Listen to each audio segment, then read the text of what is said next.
এই এভরিওয়ান, দেখো এখানে আমাদের রাতের খাবারের তোড়জোড় শুরু হয়ে গেছে। আর এদিকে আমার বড় চলে এসেছে বাড়িতে। ওর অনেকটা লেট হয়ে গেছিলো আজকে আসতে। তারপর এদিকে আমার মামা, মামি, মেসো, মাসি সবাই চলে এসেছিলো।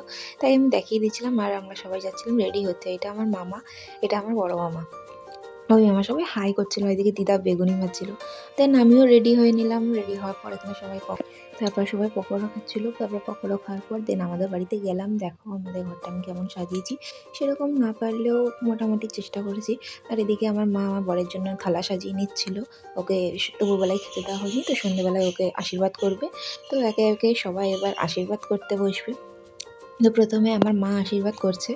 আমার মা আশীর্বাদ করে নেওয়ার পর মা ওকে মিষ্টি খাইয়ে দিল সব রকমের।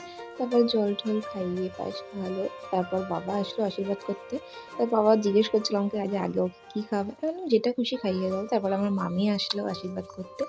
তারপর আসলো আমার মাসি। মাসি আসার পর ওকে আশীর্বাদ করার পর ওকে একটা জামা দিয়েছে। জামাটা খুব সুন্দর লাগছে দেখতে। তারপরে আসবে আমার দিদা।